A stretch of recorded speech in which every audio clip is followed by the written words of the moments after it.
2022, Jones Cork is celebrating its 150th anniversary. Colonel Isaac Hardeman and Colonel James Blunt both attended the University of Georgia. When the Civil War broke out, both enlisted in local companies, rose to the ranks of lieutenant colonel, and eventually returned home to Clinton and resumed his law practice. In the 1870s, Colonel Hardeman decided to move his practice to Macon to expand his business opportunities, and Colonel Blunt joined him. In the 1880s and 1890s, the firm expanded to include Buford Davis and Cicero Turner. Also in 1890, Isaac Hardeman's daughter, Roberta Elizabeth Hardeman, married George Sally Jones Jr. After George Sally Jones Jr. was admitted to the bar in 1893, he practiced for a few years before becoming partners with Isaac Hardeman, the firm then known as Hardeman, Davis, Turner, and Jones, the Jones being George Sally Jones Jr., the first Jones of Jones Cork. At the time of his death in 1938, George Sally Jones Jr.'s son, C. Baxter Jones, and brother, Bruce Carr Jones, had also become his partners. C. Baxter Jones' practice continued into the 1960s, and many of the older lawyers here remember practicing with C. Baxter Jones. C. Baxter Jones' son, Frank C. Jones, was made partner in 1952 and practiced with the firm until 1977 when he moved to Atlanta to practice law. Frank Jones returned to the firm in 2004 and for the last decade of his life again practiced at the firm founded so long ago by his great-grandfather, Colonel Isaac Hardeman. The first Cork to practice law with the Jones family was Charles M. Cork Sr., who became an expert in tax law, and his son, Charlie Cork Jr., maintains an office here to this day. It's always been a full-service law firm, I think probably from its original existence and founding. I actually worked for this firm while I was in law school. It was a well-known premier law firm. One of my mentors told me that being in a partnership was very akin to marriage. That impressed me and I think fixed in my mind a sense of loyalty and duty to my partners. I started here in 1983 as the first woman they had ever hired, and I was the first woman partner. We now have 4 women partners, and now nobody thinks twice about a woman going to law school, but in the early 80s it was a big deal. We're all invested in the fact that we are part of Jones Cork, and it was here before us and it'll be here after us. But it also takes a commitment to the idea of the firm. During my tenure, I've seen that the lawyers up here, they're willing to put their personal gain aside for the benefit of the firm. We have a very open door policy at Jones Cork, and I think that is, in my personal opinion, been the greatest benefit to me. The senior lawyers up here have trained me in my practice areas and have given me those opportunities.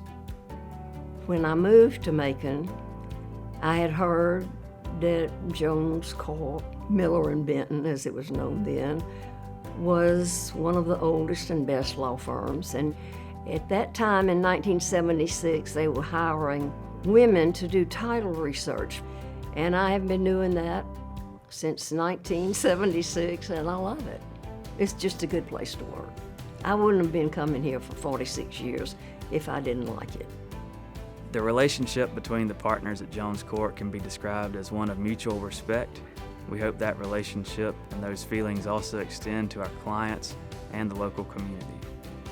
Researching the firm's history has really opened our eyes to just how involved the firm has been in the community over the last 150 years. Jones Cork has played a role in the history of Macon.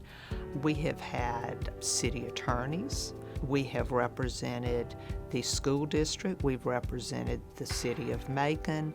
We have always been involved in the community and represented local businesses as well as local government institutions. Jones Cork has a distinct reputation of people that are highly ethical, they have a strong work ethic, and they care about the community. We don't work in silos, and we really try to benefit each other for the whole of the firm.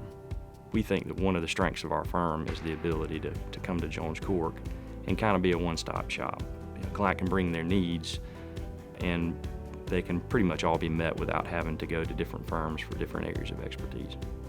We're blessed to have our retired and semi-retired partners maintaining a presence at the firm.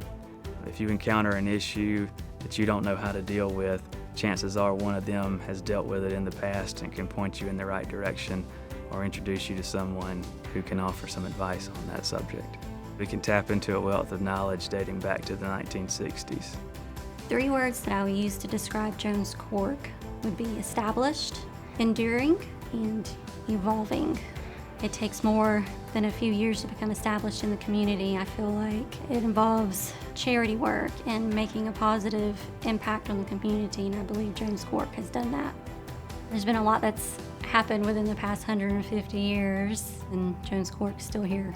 I consider Jones Cork to be continuously evolving to meet the needs of the 21st century. We have clients that we have represented for 150 years. We're committed to providing excellent services. Our name is recognized throughout the state, and I'm working with people that I like and enjoy being with every day. I think the fact that we have had such long enduring relationships with many of our clients just speaks to the fact that they're getting excellent representation. They're getting responsiveness. They're getting advice that they know they can trust and rely upon. And I think that's what everybody up here strives to do. I would imagine that the founders of the firm would be very pleased with the fact that we haven't sacrificed any of the values and we're still generating excellent lawyers and that we're continuing to adapt. I think the founders would have expected those who continue to practice under their names in the firm that they founded to continue offering high-quality legal services to their clients. I see Jones Cork maintaining the same stability that we've known for 150 years and continuing to attract bright and talented lawyers. We always stress, and it was stressed to me when I came, a real commitment to excellence in the legal product that you're trying to deliver. I mean, do the absolute best, regardless of who the client is. You had to be committed to doing the absolute best you could. I would hope to see it continue as it has, trying to serve the community, not just make a living, because that's the history of the firm, that's the present reality of the firm, and I hope it will be the future reality.